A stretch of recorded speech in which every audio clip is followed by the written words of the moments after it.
Bom, boa noite a todos, boa noite a todas aqui presentes.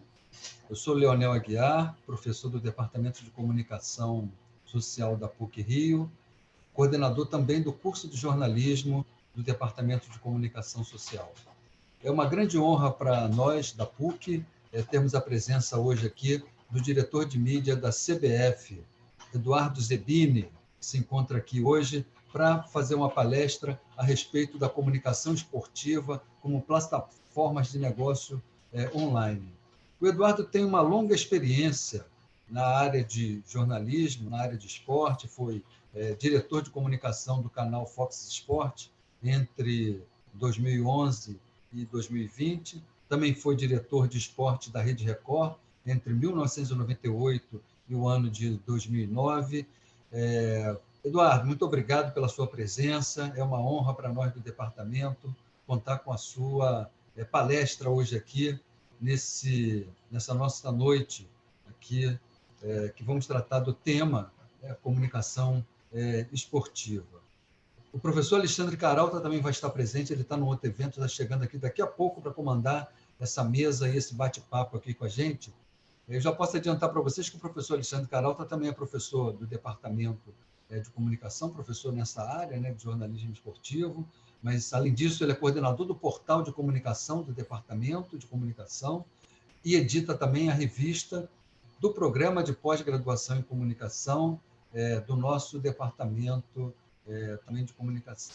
Então, agradecemos mais uma vez a presença do Eduardo. Então, nós combinamos aqui, gente, que a gente vai adotar a seguinte dinâmica, o Eduardo começa a falar com a gente sobre um estudo que ele fez, ele vai mostrar aqui, o PowerPoint, inclusive, de distribuição de conteúdo de vídeo. Em seguida, eu e a Alexandre nós vamos fazer algumas perguntas, vamos levantar umas duas ou três questões muito rapidamente, para aí, em seguida, a palavra ser franqueada ao público. A gente acredita que, mais ou menos, temos uma primeira parte, portanto, de 30 minutos, e depois mais 30 minutos, ou um pouquinho mais, também para a pergunta de vocês. Então, é assim a dinâmica desse nosso papo da noite de hoje, sobre comunicação esportiva como plataforma de negócios online. Por gentileza, Eduardo, a palavra é sua. Muito obrigado, mais uma vez, pela sua presença e pelo seu tempo. Boa noite a todos. É um prazer muito grande estar com vocês nessa noite para falar de um tema que tem participado da minha vida e eu participado do tema a minha vida toda. Então, queria agradecer o convite, estou à disposição de vocês. Nós começaríamos o trabalho, no meu modo de entender, com uma apresentação que eu pediria que vocês me ajudassem a colocar na tela, por favor. Ok. Muito bom. Bom, professor, podemos começar?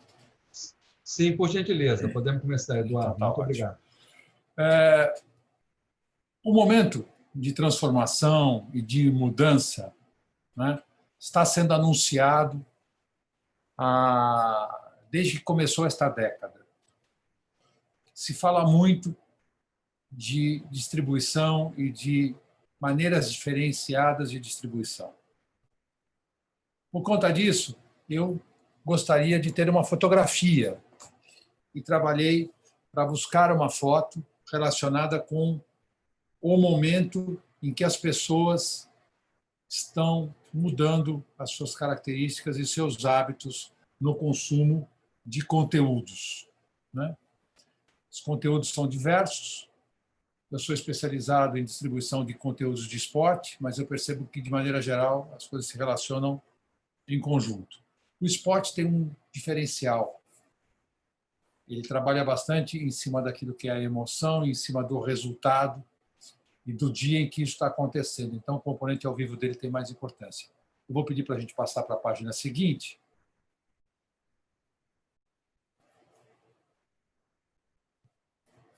E eu vou mostrar para vocês, quero mostrar para vocês que a televisão aberta continua dominando o cenário nacional. Nós estamos com uma fonte do IBGE, uma pesquisa de domicílios, é uma pesquisa contínua e esses dados estão atualizados. Quando a gente olha para esses números, a gente percebe que existe um aumento no consumo de TV aberta. 87% da população se relaciona com conteúdos na TV aberta. Diminuímos um pouco naquilo que eram as antigas parabólicas, ou seja, uma penetração um pouco mais intensa das TVs abertas do ponto de vista tecnológico, né? Pay TV, a gente tem percebido que há no noticiário demonstrações constantes de que caiu, que o mercado diminuiu, porém a penetração continua sendo razoavelmente a mesma. As pessoas continuam consumindo Pay TV dentro da mesma possibilidade, com o mesmo tipo de acesso, né? Então, a estrutura está à disposição das pessoas e isso não se modificou, né? O acesso à internet ele melhorou e a população que possui smartphone cresceu mais um pouquinho. Esse é o mapa de acesso. Esse é o mapa pelo qual as pessoas tomam contato com a produção de vídeo, de áudio e vídeo no Brasil, né? Vou pedir para a gente mudar de tela. Esse comportamento do usuário, né, numa sociedade mais desenvolvida tecnologicamente que a nossa, provocou um ponto de inflexão.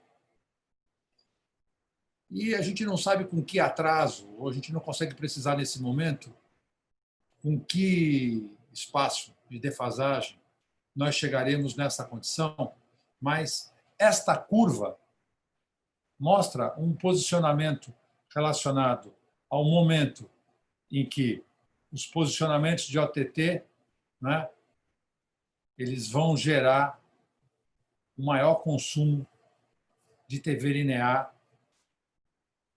do que o formato Pay TV. E isso já aconteceu. Então, muitas das coisas que a gente está vendo hoje no Brasil estão se relacionando com fatos e acontecimentos que já aconteceram no momento anterior. E por que é que existe essa distância tão grande entre o que está acontecendo aqui no Brasil e o que está acontecendo lá fora? Basicamente, é a possibilidade do acesso. Basicamente, é a confiabilidade da maneira pela qual as pessoas recebem esses conteúdos e podem se utilizar desses conteúdos. Eu vou pedir que a gente vá adiante para a próxima tela. E aí a gente vai entender um pouquinho melhor como é que isso está acontecendo no Brasil, né? Então, a gente tem certeza absoluta que as pessoas conseguem ver pelo total de TV que acumula a TV aberta e a Pay TV, né, que no Brasil 92% da população se relaciona, de uma maneira ou de outra, com TV aberta, né? O WhatsApp, tão frequente a nossa comunicação diária, né, vem na segunda posição, mas se nós observarmos agora o consumo de vídeo, ele está bastante bem relacionado com o YouTube, o Facebook, né? Vou voltar um pouquinho. E a Pay TV tem essa relação de 38% com as pessoas que têm acesso, de alguma maneira, a algum tipo de device, né? Então, os players de direito esportivo de transmissão, eles estão relacionados, de alguma forma, dentro desse contexto de OT, como vocês podem observar, numa distribuição que é massivamente comandada pelo aquilo que se produz em TV aberta e em Pay TV. Vamos para a próxima. Agora nós temos um dado que eu acho que é o dado que abre espaço para nós começarmos uma conversa direta aqui sobre aquilo que nós estamos tratando, que é a questão dos conteúdos e a produção de conteúdo. 94 milhões de brasileiros se interessam por esportes. Isso é um dado, é uma pesquisa feita pelo YouTube, o YouTube Insights, né? Essa é a nossa fonte, né? Só que desses 94 milhões de brasileiros que se interessam por esportes, 60 milhões deles já estão no digital. Então, a tendência continua sendo uma tendência de crescimento, né? e de participação efetiva. Acho que a gente já pode voltar para a sala. Acho que já terminou a apresentação. Bom, com isso posto, da maneira como está colocado, né, a gente pode avaliar que tudo aquilo que se produz hoje está sendo produzido com a ótica de que existe um fim e que este fim, relacionado com o primeiro momento, não significa que será também aquilo que o produto não se relacionará com esse device ou com essa forma de percepção a vida toda. Então, hoje, tudo que se produz se planeja em janelas diferenciadas. Parte desse projeto ele segue para aquilo que é o maior canhão de distribuição, né? E os segmentos estão sendo estabelecidos. Só que a velocidade pela qual os segmentos estão sendo abastecidos e estamos dirigindo parte dos conteúdos nos indica que nós não sabemos exatamente como será a distribuição de mídia nos próximos 2 anos. Mas daqui a 5 anos, nós temos certeza que grande parte daquilo que se produz, daquilo que se distribui na via digital. Essa é a minha colocação básica para a gente movimentar a nossa conversa aqui.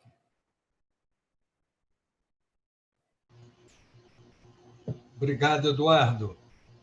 Antes da gente passar as perguntas, eu quero registrar a presença aqui do professor Alexandre Caralta, que eu também já apresentei antes.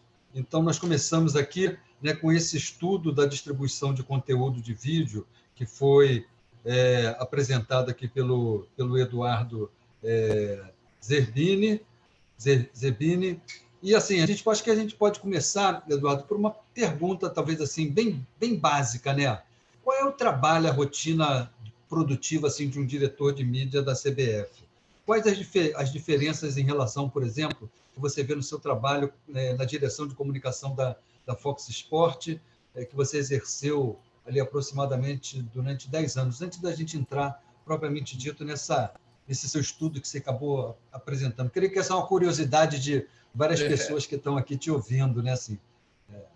Bom, quando eu aceitei o desafio de lançar o canal Fox Sports no Brasil, né, eu tinha como meta, né, a construção de um produto para consumo em pay TV. Seria um canal de televisão 24 horas. Eu tinha uma experiência muito grande em TV aberta e não tinha tido nenhuma experiência significativa em TV fechada. Tinha trabalhado como consultor durante uns 2, 3 meses no lançamento de um canal concorrente, né, lá no passado, mas eu não tinha uma relação, nunca tinha tido uma relação com TV fechada, com canal de pay TV no Brasil, né? Então foi um desafio bastante grande. Começamos do zero, né? Eu fui a primeira pessoa a ser contratada pelo canal e eu montei uma equipe de trabalho e nós colocamos no ar 3 meses depois, que era um grande desafio, né?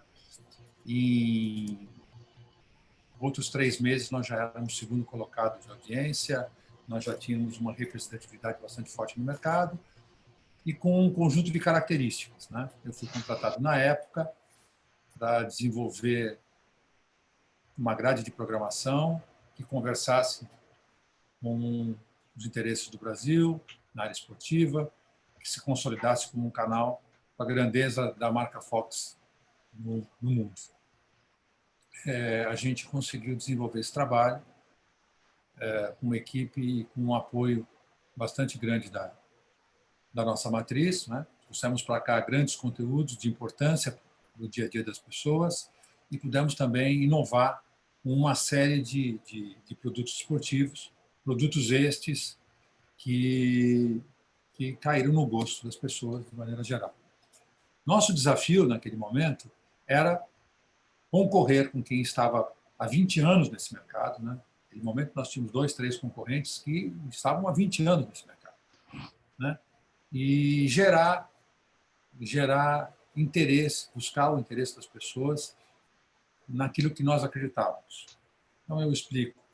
Nós tínhamos, naquele momento, canais com suas personalidades bem distintas, mas não existia um canal que tivesse uma personalidade capaz de se relacionar com o mundo do entretenimento e da informação. Nós entramos por essa via, né? Trabalhamos firmemente para desenvolver esse conceito, esse contexto, e fomos reconhecidos por isso, né? Então, nós tivemos, dentro do canal, programas esportivos que lideraram as suas faixas de horário. Nós tivemos eventos esportivos que lideraram a sua faixa de horário. E nós tivemos grandes convidados e grande possibilidade, com muita liberdade de criação e de desenvolvimento. Por exemplo, na Copa de 2018, nós fazíamos uma programação ao vivo, 24 horas. Nessa programação ao vivo, nós tínhamos uma faixa matinal, um programa que se relacionava diretamente com tudo o que estava acontecendo na Rússia, que já estava no horário da tarde, né? Tínhamos uma faixa da tarde que se relacionava com tudo que seria o resumo do dia na Rússia, e depois nós tínhamos o deslocamento disso para uma faixa específica, onde nós trabalhávamos com o telejornalismo que nós fazíamos e um programa de linha de show, com a apresentação dos especialistas, dos principais técnicos do futebol brasileiro, né? E mais o Jô Soares como convidado. O único detalhe disso tudo é que as pessoas não conseguiram perceber, felizmente, é que metade da equipe estava no Brasil e metade não estava. Os cenários eram idênticos, nós conseguimos fazer um processo de comunicação visual usando teletransporte, de tal maneira que as pessoas poderiam estar conversando normalmente entre elas, na distância que Moscou, Rio de Janeiro tem como desafio para ser enfrentado num delay imperceptível que a equipe técnica conseguiu trabalhar. Ou seja, nós tivemos muita liberdade e nós tivemos muito compromisso, né? E geramos uma grade de programação diferenciada, com uma capacidade bastante grande.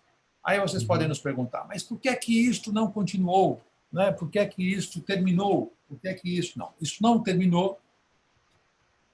O grupo foi adquirido, né, por um importante grupo de comunicação internacional, né? O Grupo Fox foi adquirido pelo Grupo Disney no Brasil e começou a ser desenvolvido um outro tipo de estratégia, um outro tipo de relacionamento, um outro tipo de foco, diferente daquilo que a Fox fazia no momento anterior, né?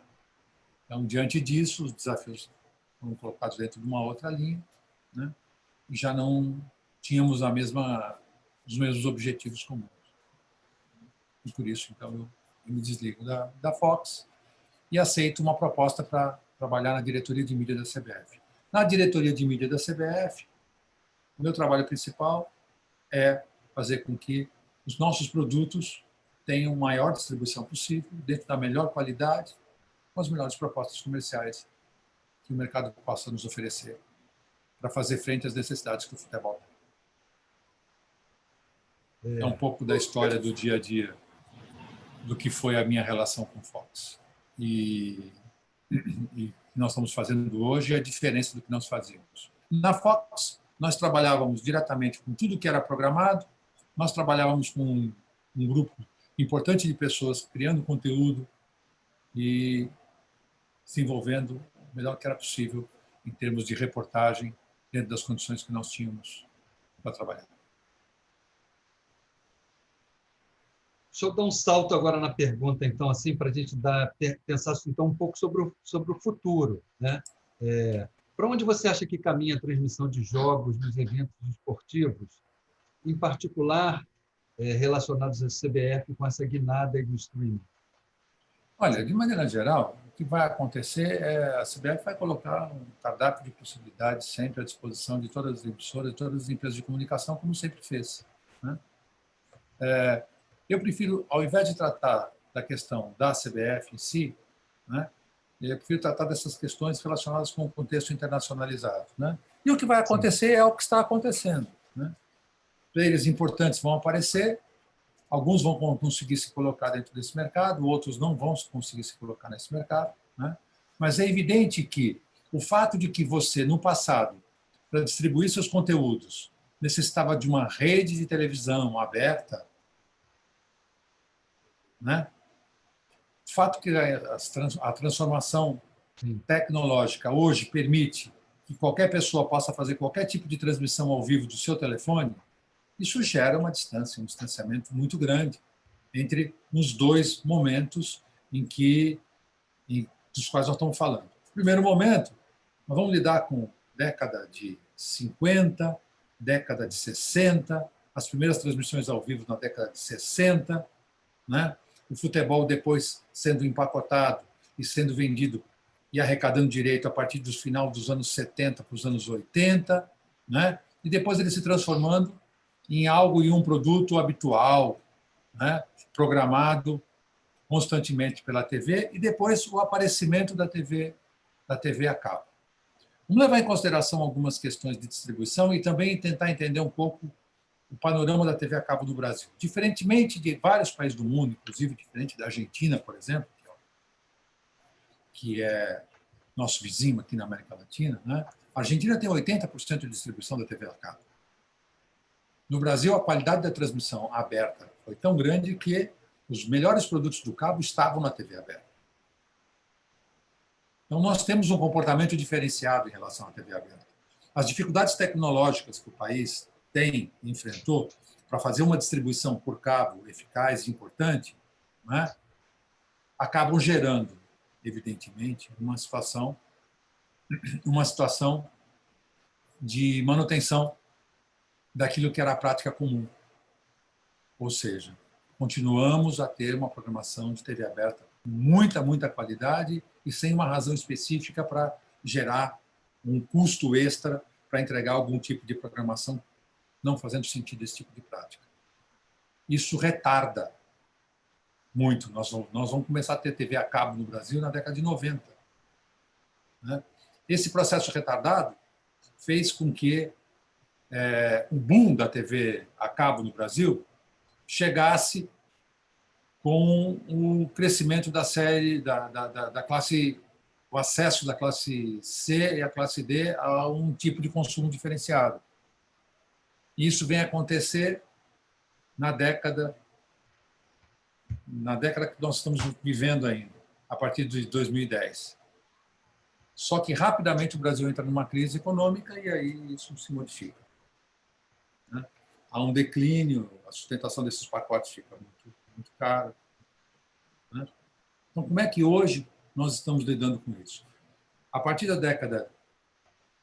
dessa década que nós estamos, né, o fenômeno da digitalização, da distribuição dos conteúdos via OTT, via smartphone, via equipamentos digitais, né, não mudou muito a característica geral do produto.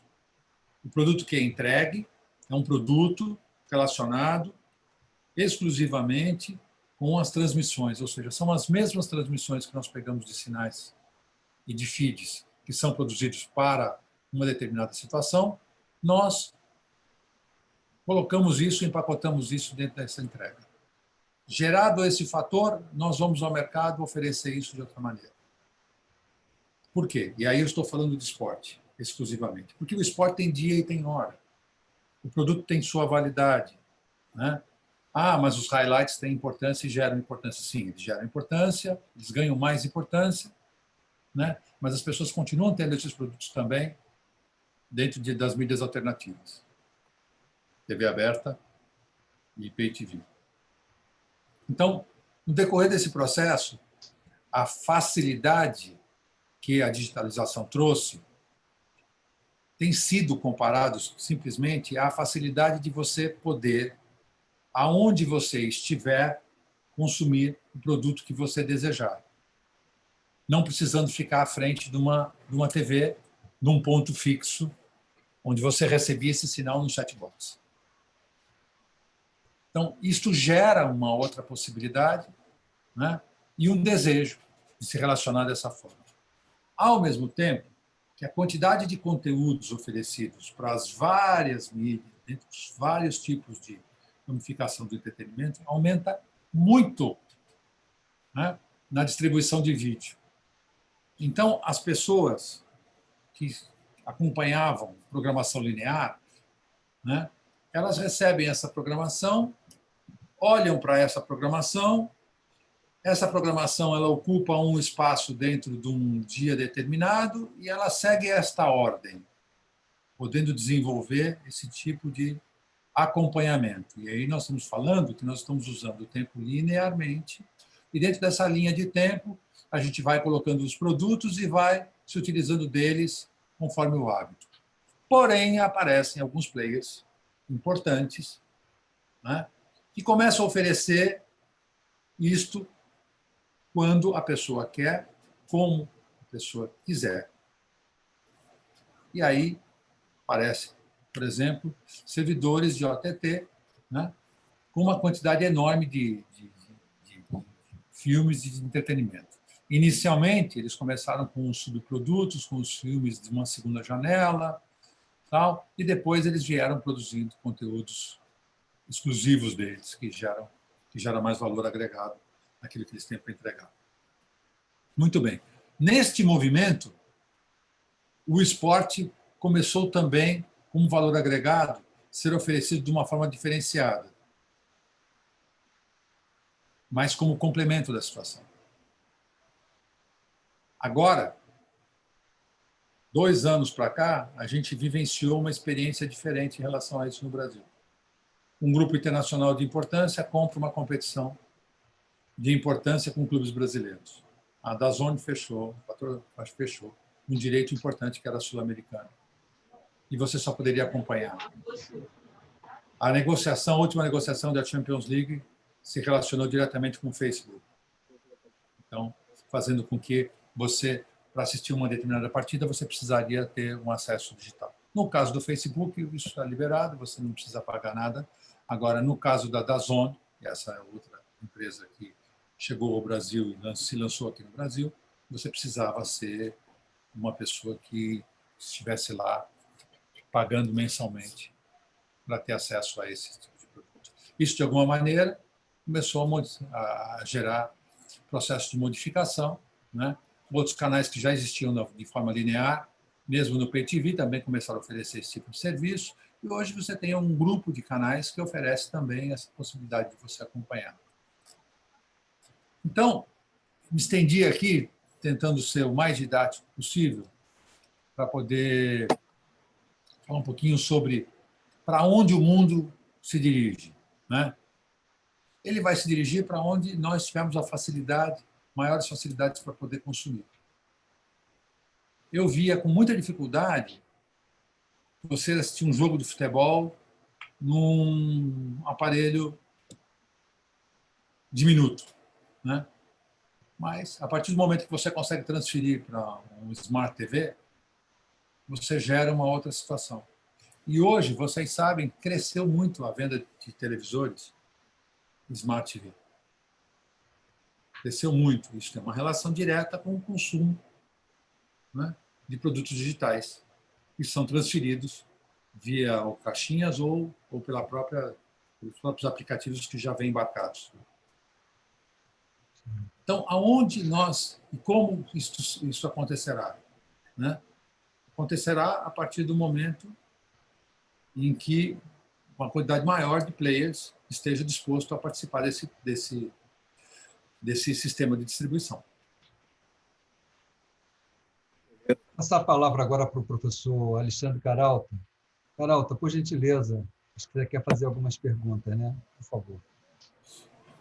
Oi, Leonel, obrigado.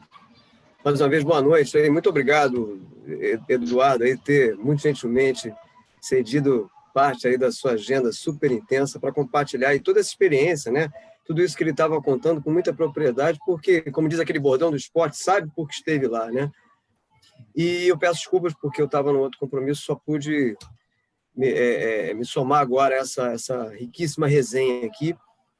Aliás, daqui a pouco a galera que está participando vai poder perguntar, participar mais intensamente ainda. Eu vejo que tem aqui no grupo até alunos meus que, coincidentemente, viu, Eduardo, ainda ontem, apresentando um trabalho final, transmídia, eu tenho uma disciplina que é sobre transmídia, e eles apresentaram se não me engano, 2 grupos apresentaram justamente trabalhos associados à seleção brasileira, ou à CBF, o que ilustra, né, a força desse objeto, desse produto que você trabalha já há bastante tempo, trabalhava na Fox, e agora, mais recentemente, com toda a carga simbólica, com todo o capital simbólico que o futebol e que, em particular, a seleção brasileira representa. Todos nós aqui sabemos muito bem disso.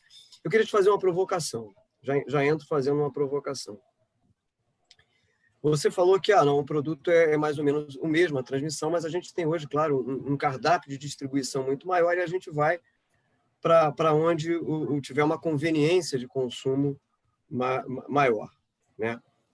E uma vez eu até estava conversando com um executivo do UFC, no programa O Negócio é Esporte, nunca mais esqueci de uma frase dele, ele falou assim, não, o UFC ele deu um salto depois que a gente percebeu que ele não era um produto de luta, era um produto de mídia.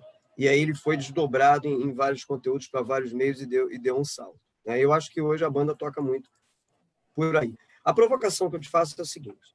Você disse que não tem a transmissão e a transmissão é importante, só que ela vai assumindo outros formatos, vai assumindo outros modelos de distribuição e, portanto, outros modelos de negócio. Sobre isso a gente está conversando aqui hoje.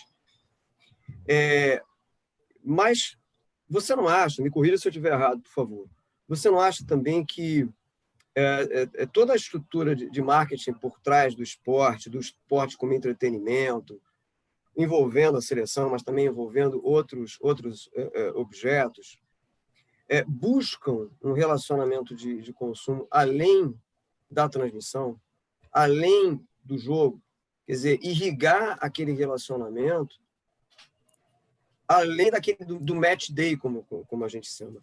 E, para isso, talvez essa estratificação, esse fracionamento midiático possa contribuir. O que você acha disso? Você pensa em aplicar mais ou menos esse modelo de estratificação midiática para expandir ainda mais o relacionamento de consumo com a seleção brasileira, além dos jogos, além das disputas? Bom, a distribuição dos produtos relacionados com a prática do dia a dia, óbvio, tudo definido sobre o conjunto das demandas, né? Aquilo que o mercado entender que deva ou que possa, né, sempre será trabalhado. Então, independente disso. Mas eu acho que a tua questão tem um ponto relacionado, e eu vou fugir da sua provocação, tentando te mostrar um outro detalhe. O fato de que nós ficamos, durante muito tempo, com os principais produtos, sejam eles esportivos, ou da área do entretenimento, da área cultural, ou as principais películas estavam relacionadas conosco, dentro das primeiras janelas da televisão, linear, nós tínhamos uma quantidade finita de tempo para se relacionar e para exibi-las. Por isso, nós não nos desenvolvemos tanto fora do contexto do match day. Sim, outras mídias com outras alternativas de distribuição vão fazer com que, sim, vão gerar possibilidades, sim, vão gerar possibilidades de consumo, sim. Aí nós precisamos não só trabalhar com a cultura daquilo que se faz, o oferecimento daquilo que se faz, mas também trabalhar junto ao mercado e mostrar o valor que isso também possui. Então, tudo isso é uma tarefa que segue sempre sendo desenvolvida constantemente. É aumentar a possibilidade de produtos, gerar mais dentro de um contexto de valor, né? E gerar cada vez mais possibilidades de negócio. Isso é uma obrigação natural de todo mundo que se relaciona com qualquer tipo de produto, seja ele de mídia ou não, né? Isso vai continuar acontecendo.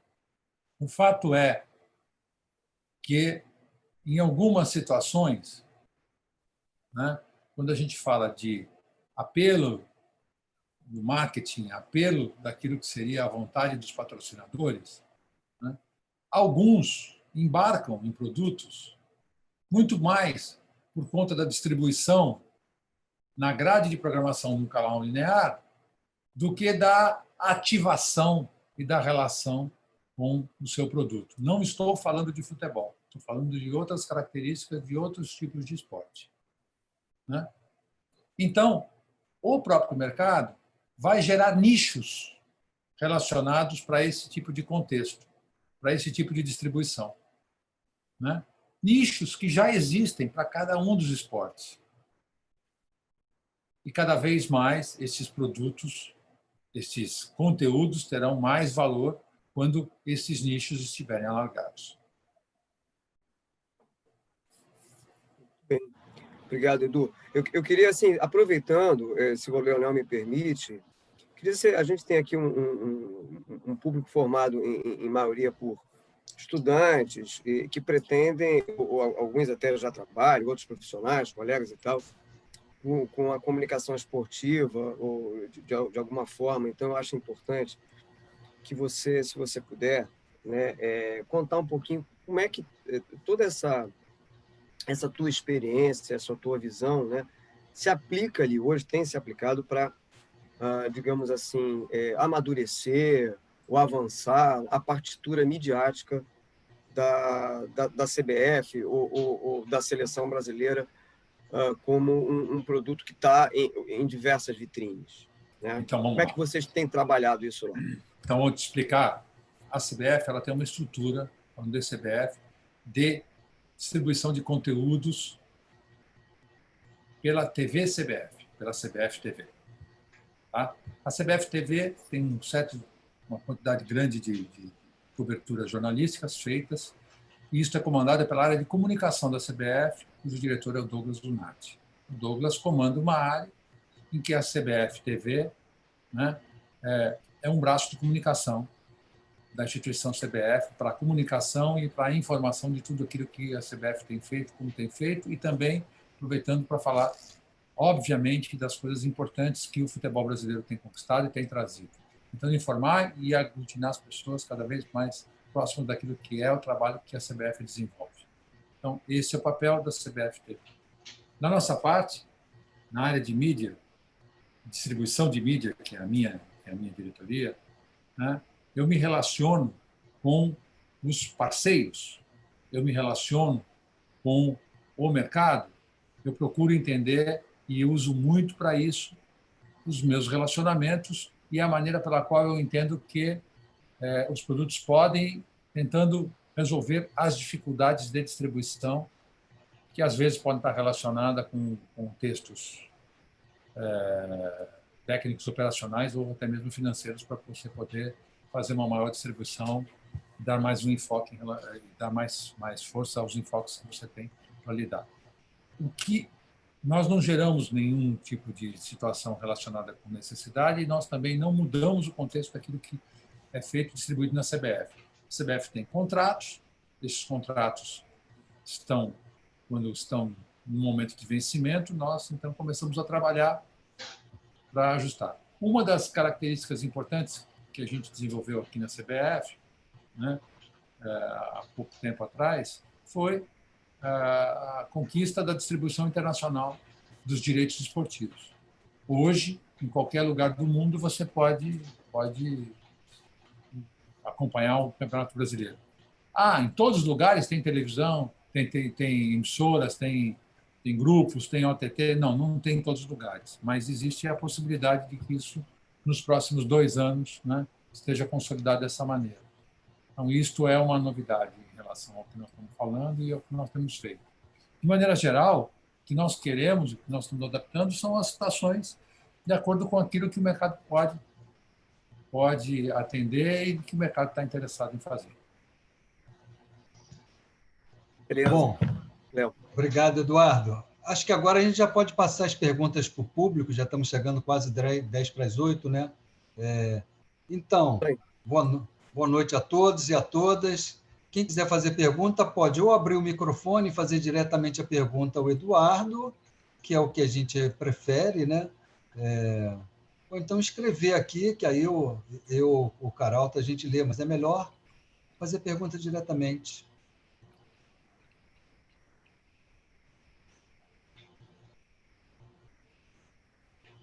Lembrando que o microfone não está liberado ainda para todo mundo. Quem quiser fazer pergunta, por favor, dê algum sinal.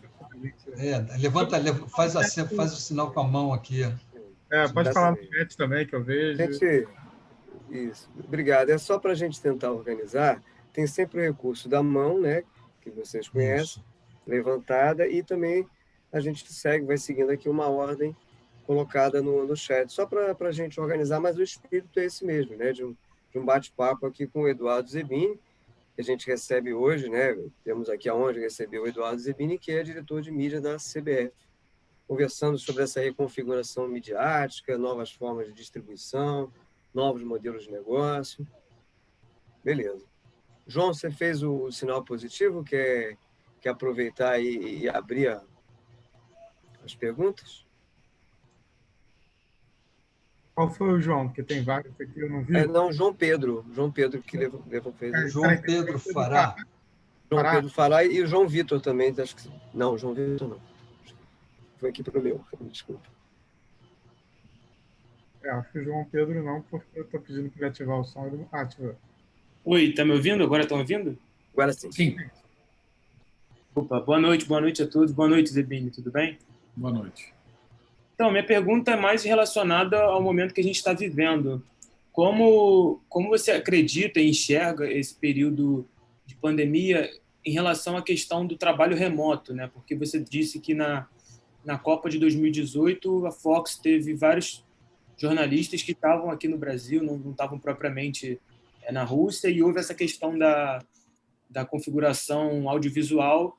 E se você acha que essa questão de trabalhar remotamente, ainda que com o delay que existe, né, que a gente perceba, se isso é uma coisa que vai se consolidar ou se a gente vai voltar aos modos tradicionais como antes, depois, obviamente, do retorno da normalidade. Né? Obrigado. Bom, vamos lá.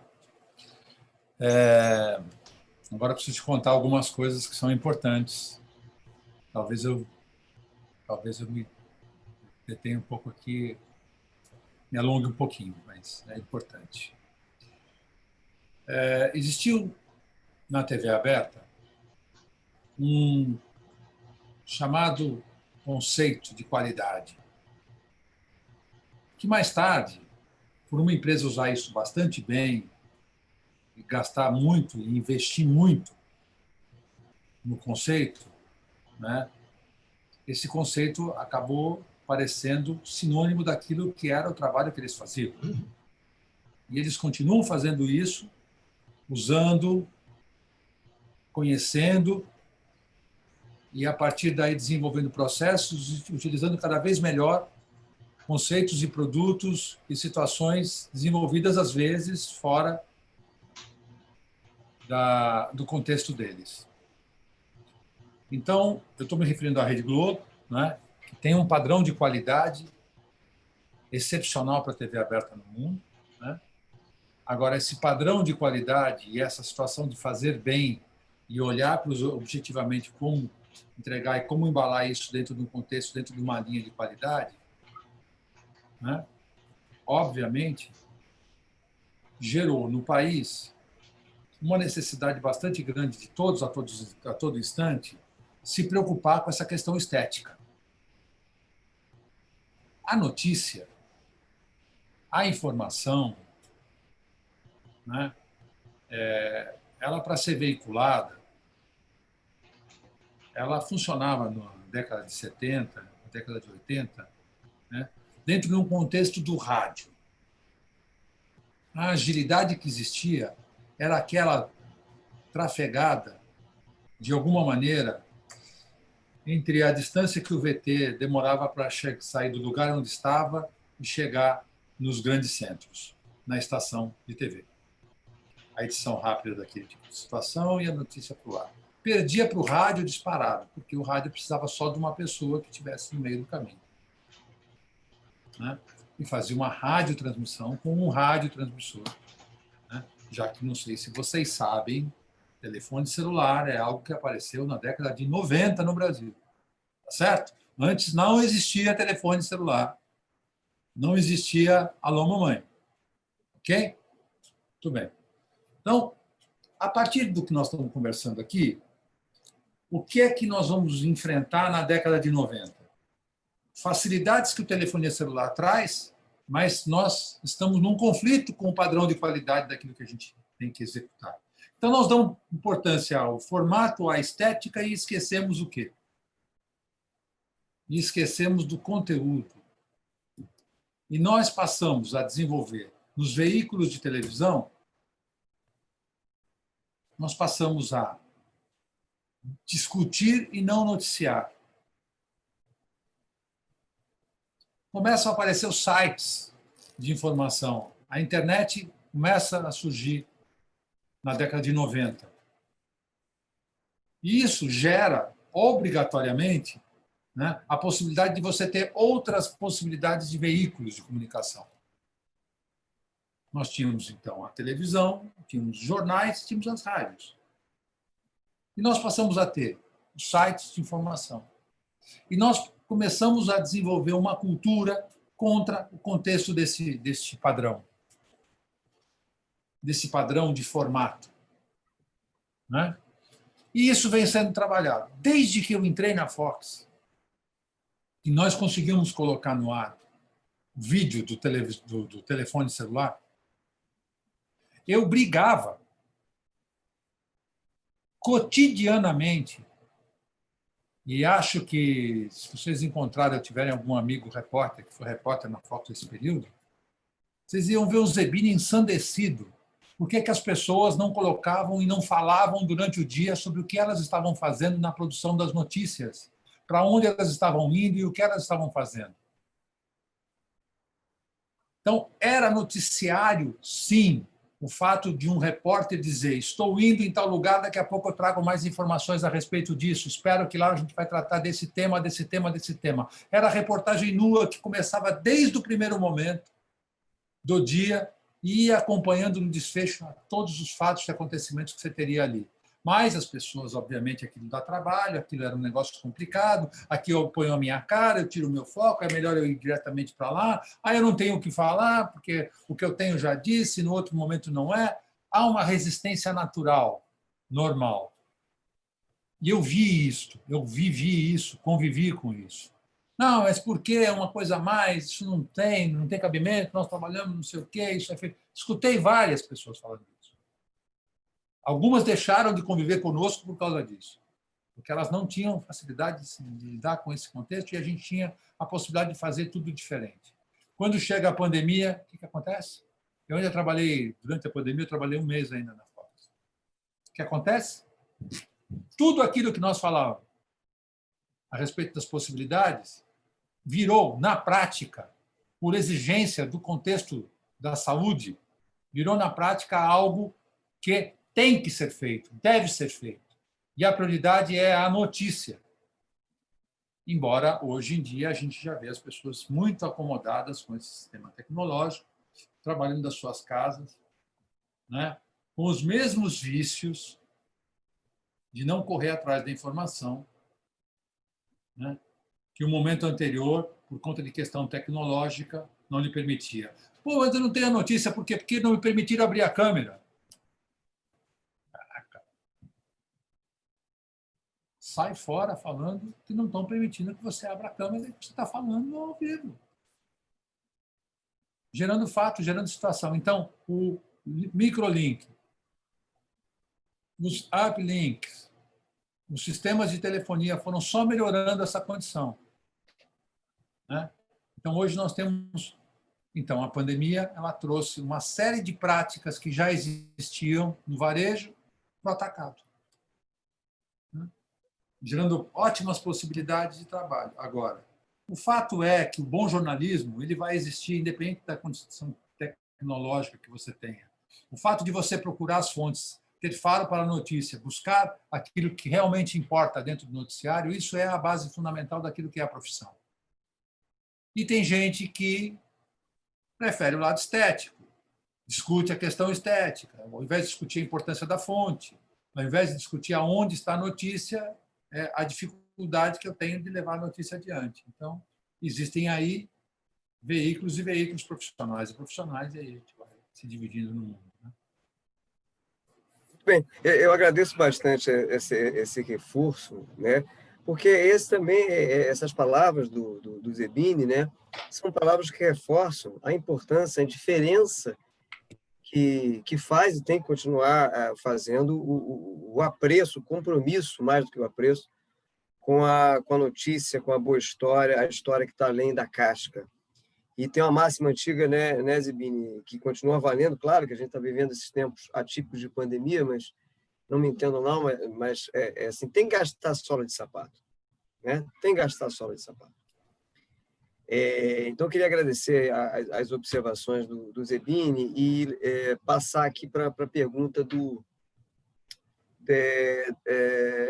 Juan, que tem a ver também com formação profissional, né? E falando nisso, eu lembro que a gente está aqui numa parceria com a CCE, né? Agradecendo aí a galera da CCE, a Amanda, o Rodrigo, que estão dando esse suporte, e que está lançando esse curso de comunicação estratégica no esporte. Até colocaram aí um link no chat para quem quiser mais informações. E como eu estava dizendo, a pergunta do Juan é bem nessa linha de formação profissional. Ele pergunta para o Zebini, eu vou resumir aqui.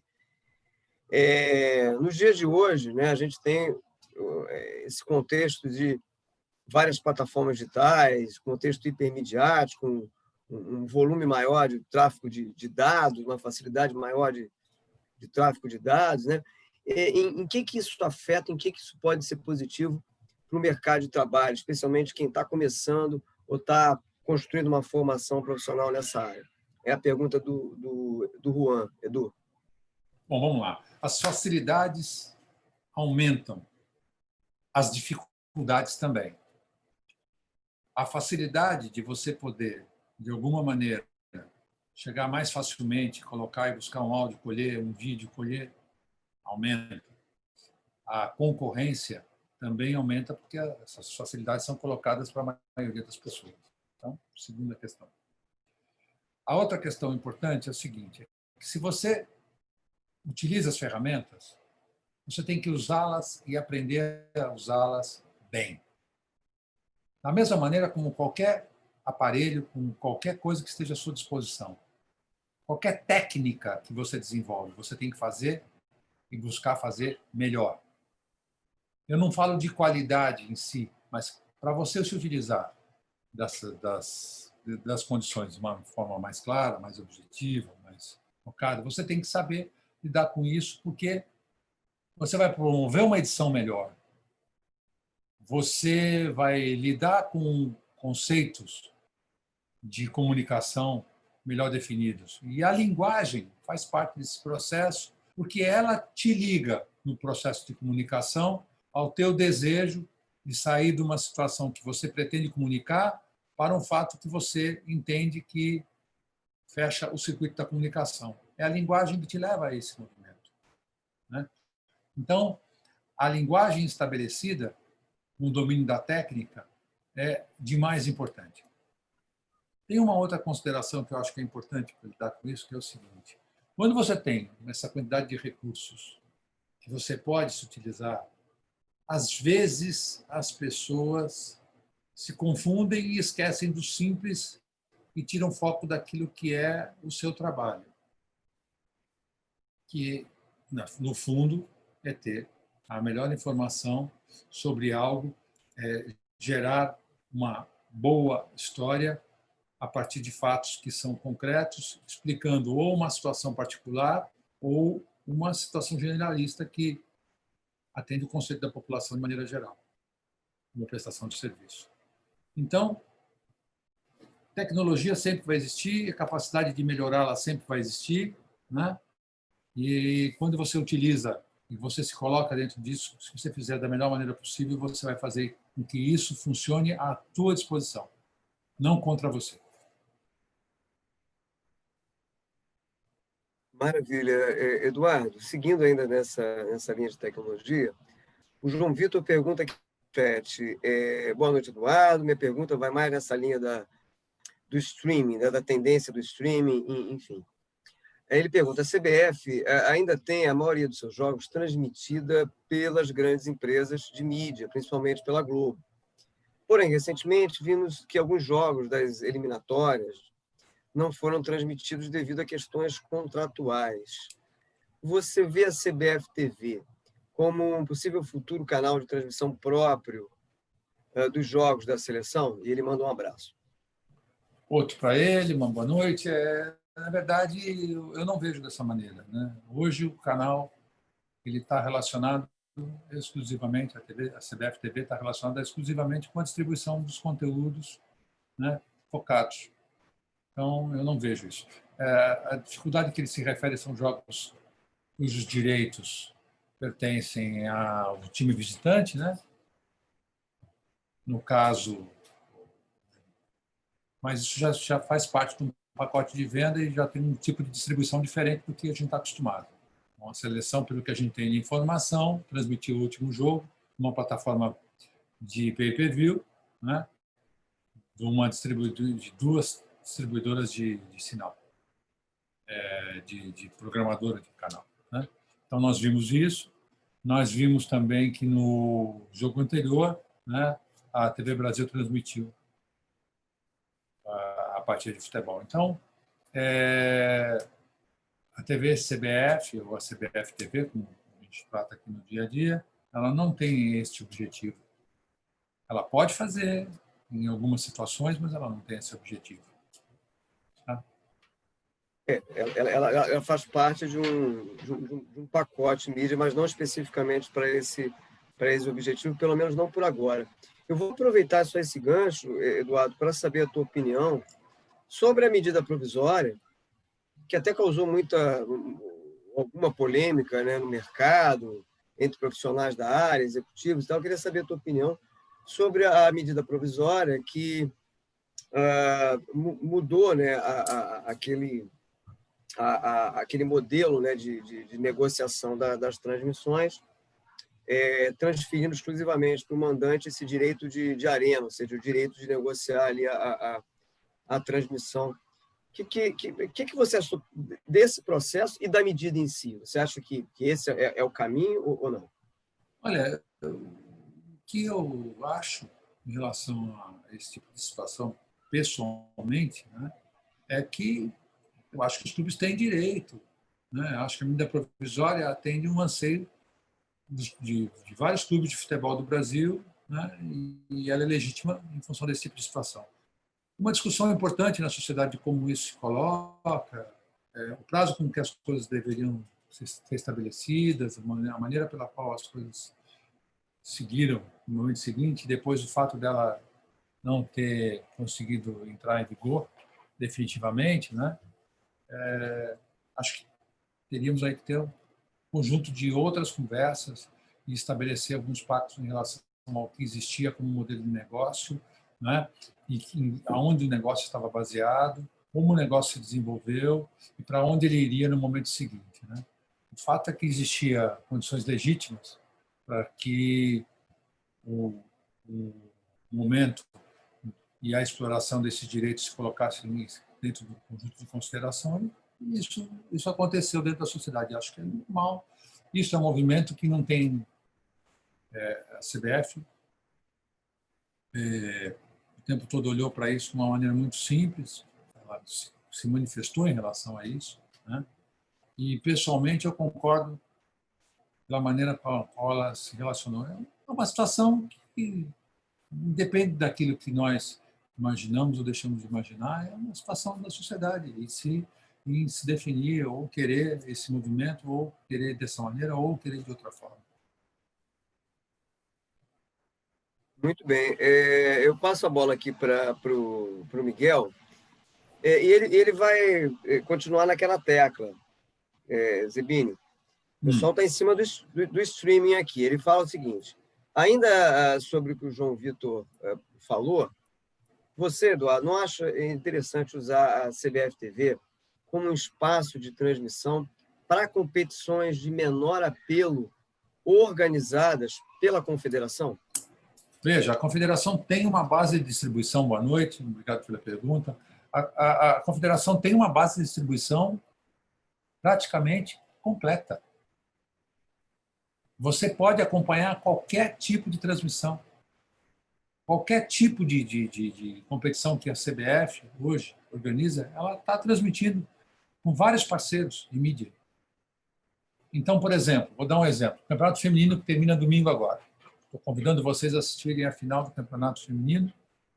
Vocês podem ver em TV aberta, transmitido na Bandeirantes. Vocês podem ver em Pay TV transmitido na ESPN. Vocês podem ver no Twitter. Vocês podem ver no Maicujo.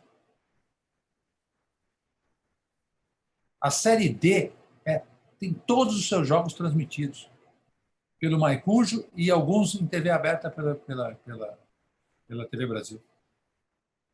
A Série C é toda transmitida na DAZN. A Série B é toda transmitida dentro da plataforma Globo. A Série A, Turner e Globo. Sub-20, Sub-17. Tudo tem transmissão com parcerias relacionadas com o Grupo Globo e também junto com o DAZN. Então, todos os produtos da CBF estão distribuídos. Isso é muito interessante. Muito bem. Eduardo, aqui o papo, o tema gira também muito em torno de modelos de negócios, as novas plataformas como vetores, né, de relacionamento de consumo para potencializar o relacionamento de consumo. E eu queria que você falasse um pouquinho sobre isso. Como é que essa reconfiguração midiática, né, na prática, ela traz... Que modelos, que novos modelos de negócio ela traz que você, particularmente, enxerga aí como iminentes? Então, o mundo se relaciona com convivência, né? Existem vários modelos que convivem.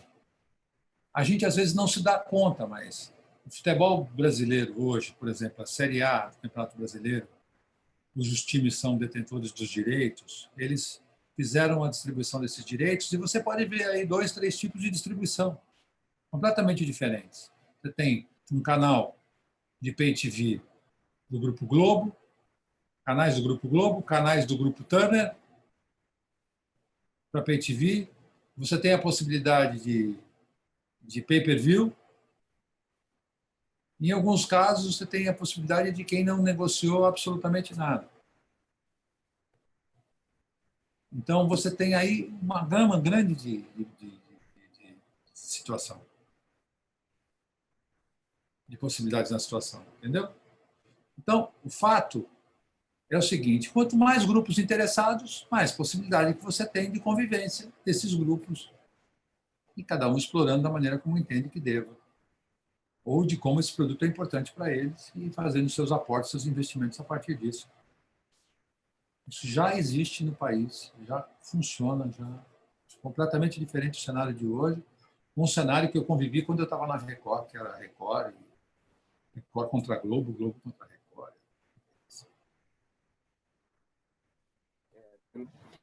A gente chama na teoria de um espalhamento midiático, né, que se reflete também numa multiplicação das possibilidades de parcerias, de negócio. E antes de devolver a palavra aqui para a galera, daqui a pouquinho a gente vai ter que encerrar, eu queria assim, repercutir com você, ainda em relação a parcerias. A gente percebe em algumas organizações nativas digitais de mídia, como você sabe, né, novos modelos de monetização, né, apostando muito naquela linha ali do crowdfunding, né, do apoio, do financiamento coletivo, enfim. E é claro que a seleção brasileira, né, sabemos que a CBF é mais do que isso, mas a joia da coroa é a seleção brasileira. Eu te pergunto, você não pensa, talvez, aí, em explorar, né, essa hiperconectividade que a gente tem hoje, essa comunicação tão descentralizada em rede que a gente tem hoje, como novas formas, não só de aprofundar, estreitar o relacionamento ali de consumo além dos jogos e tal, mas também de monetizar determinados produtos? Então, tudo é possível, né? Tudo está sendo trabalhado, analisado diante daquilo que são as principais práticas, e o que vai acontecer no nosso mercado está relacionado com as particularidades do nosso mercado e, óbvio, dentro do contexto de oferta e de procura, dentro do contexto que você pode gerar fatores e gerar valor, né? Então, às vezes, muitas das vezes, né, a gente olha para exemplos que são aplicados lá fora, dizendo, puxa vida, isto aqui é bom, isto aqui pode ser bacana, tal, mas às vezes algumas experiências inviabilizam outras, né? E há, às vezes, necessidades prementes de relacionamento com práticas econômicas definidas. E, às vezes, não. Às vezes, você pode fazer investimentos e receber e trabalhar para que haja investimento a longo prazo. O interessante é que, dentre os grupos de mídia que distribuem os conteúdos da CBF, nós temos parceiros relacionados com o streaming, nós temos parceiros relacionados com Pay TV, nós temos relacionados com Pay-Per-View e com TV aberta. Né? Então, existe naturalmente a distribuição desses conteúdos. E plataformas internacionais de importância, MyCujo, Twitter. Né? Dia a dia conosco, e óbvio que nós estamos aqui conversando o tempo todo com todos os players interessados em distribuir esses conteúdos. Né? Claro. Muito bem. Eu lembro que essa mesa redonda aqui ela é uma parceria com a CCE, né? E o gancho é o lançamento desse curso de comunicação estratégica no esporte. A gente tem o prazer de receber, de bater essa bola aqui com o Eduardo Zebini, que é diretor de mídia da CBF. Estamos chegando quase ao fim aqui do nosso encontro, do nosso papo. Tem uma pergunta aqui muito interessante. Instituto Aspa. Boa noite e tal, parabéns pelo encontro aqui e tudo. Gostaria de saber do Eduardo sobre o crescimento dos e-sports, dos esportes eletrônicos, né? Futebol virtual.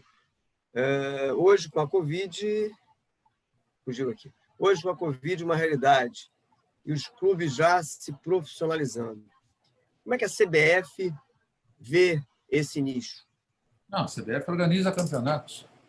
A CBF trabalha com plataformas, ela se relaciona com plataformas e organiza campeonatos. E ela olha para isso com um conjunto das experiências que estão relacionadas com os seus conteúdos e com as possibilidades que ela possui de relacionamento e levar e transformar isso cada vez mais em algo importante e potente. Muito bem. Então, uma pergunta aqui também muito interessante. Parabenizo a todos aqui pelas perguntas também, muito interessantes e enriquecedoras. Boa noite, diz o Tiago Henrique. Boa noite, pessoal, parabéns e tal. Hoje o debate, em grande parte, voltado em grande parte para plataformas de streaming, mas a realidade no interior do Brasil é uma força muito grande do rádio. Na fala do Eduardo, ele mencionou parcerias com audiovisual. O rádio não é um parceiro rentável para a CBF? Ele pergunta. Então, o Brasil, hoje nós conversávamos sobre essa situação. Estava conversando com um colega e ele não mora no Brasil, né? E eu tentando explicar para ele a importância do veículo de comunicação rádio no Brasil. É impressionante como o Brasil, né? O rádio é muito, muito forte, né? E um exemplo de convivência das mídias é muito interessante, porque quando a televisão chega, há um prenúncio do final do rádio. Quando a internet chega, há um prenúncio do final do rádio. As web rádios chegam, há um prenúncio do final do rádio. Bom, estão anunciando o final do rádio e vão continuar anunciando anos. O rádio tem um vigor incrível, tem uma capacidade maravilhosa de comunicação, até porque ele está arraigado dentro do conceito de hábito. As pessoas têm hábitos de consumo. E, como eu digo sempre, o nosso país não é um país que tecnologicamente tem uma democracia, que todos têm acesso aos meios da mesma maneira. Não, claro que não. O rádio, ele talvez seja a maneira mais barata que a pessoa tem para consumir mídia, informação, né? E o trabalho de rádio bem feito resolve as necessidades das pessoas. A gente sabe disso. Eu sou da geração que acordava de manhã escutando rádio. Eu sou da geração do vambora, vambora, está na hora, vambora. Né? E eu, antes de dormir, eu não tinha internet para olhar. Né? Eu chegava da faculdade à noite, né? Os telejornais, o último tinha entrado no ar às 11 da noite. E aí? E o resto das informações do dia? Quem é que te conta? Aí tinha aquele resuminho naquela rádio X, Y, tal, era lá que a gente ia. Depois dos deslocamentos da cidade, quando a gente teve a possibilidade de andar de carro, né, ter veículo, essas coisas todas, tal. Quanto de prestação de serviço rádio? E no esporte? Quantos gols, quantas situações a gente tem relacionadas com o contexto do rádio? Rádio é fortíssimo. Existem redes de rádio que são mais importantes do que certas redes de televisão no Brasil. Quem é mineiro sabe do que eu estou falando. A importância do conjunto de rádios que existe, a importância do Grupo Itatiaia, por exemplo, que é o único grupo de comunicação que cobriu todos os eventos esportivos desde a década de 60. Tem noção? Eles mandam a equipe e fazem transmissões em loco de todos os eventos esportivos de importância no mundo. E tem feito isso, coisa que vários veículos de comunicação não fizeram. Veículos de importância, veículos que... Né? Então tem uma importância enorme, gigante, vai conviver sempre. Por outro lado, tem uma dificuldade grande, que é cobrar direitos das rádios.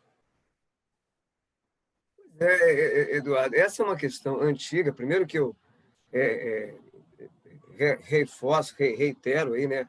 O futebol, entre outras coisas, e dentro dele a seleção, claro, só é o que é graças, entre outros fatores, muito ao rádio, né? A mediatização do futebol e consequentemente, a sua profissionalização, a sua consolidação como, entre outras coisas, um grande objeto de consumo, né? Uma grande engrenagem da indústria do entretenimento, como a gente sabe, se deve em grande parte ao rádio. Mas, Eduardo, essa é uma questão sobre a cobrança, né, dos direitos, é uma questão antiga, né? Quer dizer que você acha que tem que cobrar mesmo? Não, eu não tenho uma opinião formada sobre isso, porque às vezes, para você poder arrecadar de uma quantidade de rádios que tem no Brasil inteiro algum tipo de direito, você vai gastar mais para fazer esse tipo de movimento do que você vai arrecadar. Tem uma série de discussões. Em um determinado momento, no veículo que eu trabalhava no momento anterior, nós tínhamos o direito completo de Libertadores, inclusive o direito de rádio. Como montar uma estrutura para cobrar? O que é uma realidade para as rádios? As rádios têm rádios que têm orçamentos muito pequenos e tem outras que têm um orçamento muito grande. Qual é a realidade do que se coloca na prática? Na Copa do Mundo, o que você faz? Você, para poder transmitir os jogos de futebol, de Copa do Mundo, você tem que ter um determinado porte, porque você tem que fazer um approach, você tem que colocar um dinheiro em cima. Então, isso gera uma condição. Agora, quando você gera essa condição, o que passou a acontecer? Uma série de outras rádios que você também tem que gastar dinheiro para fiscalizar. E aí você tem um emaranhado de dificuldades de discussões. Uma coisa é uma Copa do Mundo que você trabalha por 30 dias. Outra coisa é um Campeonato Brasileiro que você trabalha por 38 semanas. Essa é uma questão complexa, realmente. É uma questão difícil. É muito antiga, difícil, né? É difícil. Agora, quando a gente fala, o rádio ele ajudou, claro que ele ajudou, porque ele era a mais popular das mídias. E o mais popular dos eventos tem que estar na mais popular das mídias.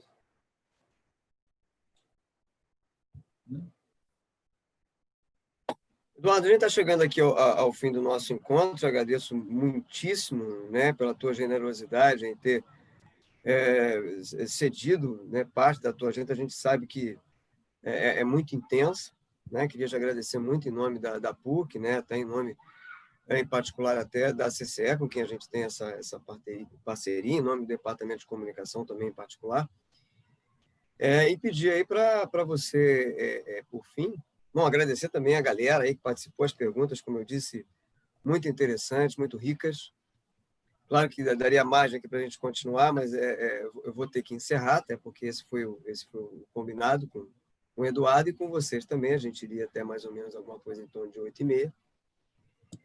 Mas eu queria te pedir, Eduardo, aí um recadinho final para a galera, em especial aí colegas, profissionais e estudantes ainda em formação, a galera que ou trabalha ou quer trabalhar com esporte, com comunicação esportiva, né? para onde que você acha que esse mercado vai caminhar? Que novas oportunidades você acha que vão aí surgir, né? E que formação é importante para aproveitar essas oportunidades? Bom, quando eu recebi o convite do Roberto Falcão para estar aqui com vocês, né, eu fiquei muito contente, né? Já é um movimento que ele tem procurado fazer há algum tempo. Existe muita dificuldade quando uma pessoa se coloca para conversar com o mundo acadêmico, vindo da atividade, como eu, porque em alguns momentos, muitas das coisas que a gente trata são confundidas com a opinião do veículo ou a opinião da entidade em que nós estamos trabalhando. Então, a primeira coisa importante é o seguinte, né, colocar. Tudo que eu disse para vocês está relacionado com o personagem Eduardo Zebini, que, na verdade, é uma pessoa que trabalha nesse meio há bastante tempo, né, e que entende que tem que dar uma contribuição na formação profissional, porque as pessoas que estão se formando, as pessoas que estão trabalhando, que estão estudando, são as pessoas que nós vamos encontrar e que vão ser os nossos parceiros no mercado. Então, muitas das coisas que a gente procura fazer na vida em relação à universidade, nada mais é do que dar retorno, né, à sociedade de coisas que são importantes, que sejam feitas, tratadas e trabalhadas. Não adianta a gente ficar criticando a situação da formação das pessoas que chegam para o trabalho. Ao contrário, nós teríamos que estar juntos, trabalhando em conjunto para que a gente pudesse. Nós desenvolvemos, num determinado momento, uma academia dentro da Fox, né, que era a tentativa da nossa parte de ajudar na formação. Independente do contexto, que é a apropriação do trabalho de estagiários para resolver problemas e lacunas, que eu não sou favorável, nunca fui favorável. Ah, mas é uma maneira e uma porta de entrada. É uma porta de entrada que a maioria das empresas não utiliza como algo que está sendo oferecido com generosidade para que essas pessoas possam depois, já com uma base mínima de treinamento, serem aproveitadas. Não, eles utilizam as pessoas como fim. Elas usam como profissional e pagam como estagiário. Então, eu não posso concordar com esse tipo de situação. Entendo que haja. Na Fox tinha estagiário por uma questão natural de lei, mas eu sempre muito de olho naquilo que as pessoas desenvolviam como capacidade. Independente disso, as pessoas formadas deveriam que estudar em universidade, e eu também estudei em universidade pública, quer dizer, existe uma forma, e tem que existir uma forma, de nós darmos certo retorno à universidade e ajudar a universidade a entender, em alguns momentos, quais são os pontos de desenvolvimento extremamente necessários. Essa oportunidade é uma oportunidade muito boa para nós no dia a dia. Eu trabalhei durante 2, 3 anos consecutivos na USP, numa parceria com o Departamento de Meteorologia. Vocês vão falar, não, espera, como é que é isso? Eu fui ao mercado, e é uma história, uma breve história aqui.